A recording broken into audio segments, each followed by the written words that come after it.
Taste the Daily.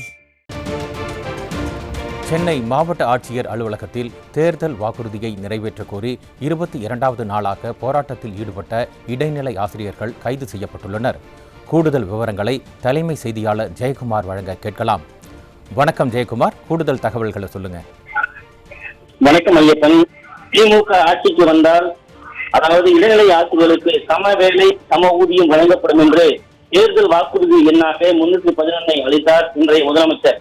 அந்த எதிர்க்கட்சி தலைவராக இருந்தபோது அறிவித்துவிட்டு தற்போது முதலமைச்சராக இந்த ஆட்சி முடியும் தருவாயிலும் கூட அளித்த வாக்குறுதியை நிறைவேற்றவில்லை என்று 22வது நாளாக சென்னை மாவட்ட ஆட்சியர் அலுவலகம் அருகே அறநெறியில் போராடிய இடைநிலை ஆசிரியர்களை தற்போது காவல்துறையினர் வலுக்கட்டாயமாக கைது செய்திருக்கிறார்கள்.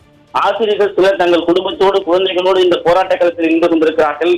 ஏற்கனவே அதாவது பகுதி நேர ஆசிரியராக இருந்த கண்ணனுடைய உயிரிழந்த சம்பவம் என்பது ஒட்டுமொத்த ஆசிரியர் சமூகத்தையே கேள்விக்குறியாக்கி இருக்கிறது, அச்சத்தில் உரைய வைத்திருக்கிறது. இந்த நிலையில சேரன் என்கிற ஆசிரியர் அதாவது நெஞ்சுவலி காரணமாக சென்னை ராயப்பேட்டை அரசு மருத்துவமனையில் அனுமதிக்கப்பட்டிருக்கிறார். மற்றொரு பகுதி நேர ஆசிரியர் காஞ்சிபுரம் மருத்துவமனையில் அனுமதிக்கப்பட்டிருக்கிறார். இன்னும் சில ஆசிரியர் கூட கைது செய்து எங்கே அழைத்துச் செல்கிறோம் என்பதை கூட தெரிவிக்காமல் பேருந்து ஓட்டுநர்களும் காவல்துறையினரும் உச்சக்கட்ட அராஜகத்தில் ஈடுபட்டு வருவதாக ஆசிரியர்கள் குற்றம் சாட்டியிருக்கிறார்கள்.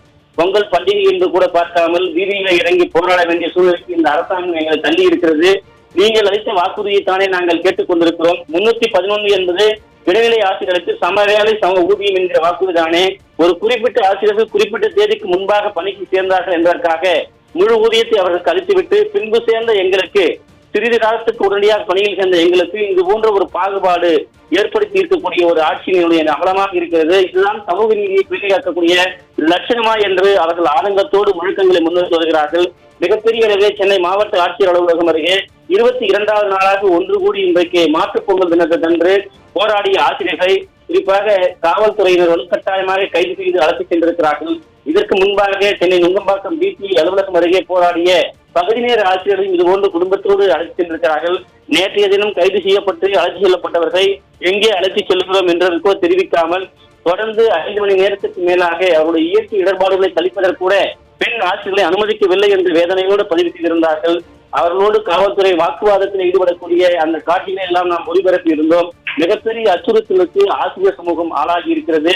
தொடர்ந்து ஆசிரியர்கள் இதுபோன்று கவலைக்கிடமாக மருத்துவமனையில் அனுமதிக்கப்படுவதும் உயிர்கள் பறிபோவதும் மயக்கமடைவதும் என்பது ஆசிரியர் சமூகத்தையே இந்த அரசாங்கம் மிகப்பெரிய அளவில் அச்சுறுத்தலுக்கும் கேள்விக்குறியாக்கியும் இருக்கிறது.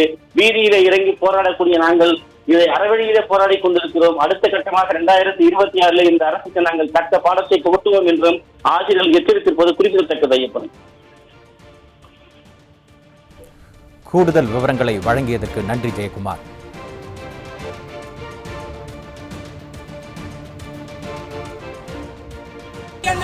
கொடுத்த வாக்குறுதி என்னாச்சு? கொடுத்த வாக்குறுதி என்னாச்சு? சமூக நீதி காவலரே, சம வேலைக்கு சம ஊதியம், சம வேலைக்கு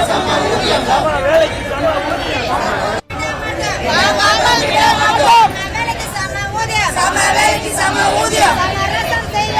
சமரசம் செய்ய மாட்டோம். 3 மாதம் என்றீரே, 3 மாதம் என்றீரே, 3 மாதம்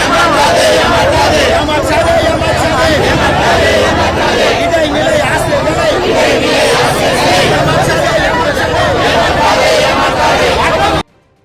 சம வேலைக்கு சம ஊதியம் கண்டிப்பா உங்களுக்கு செஞ்சு தாரம் சொன்னாங்க.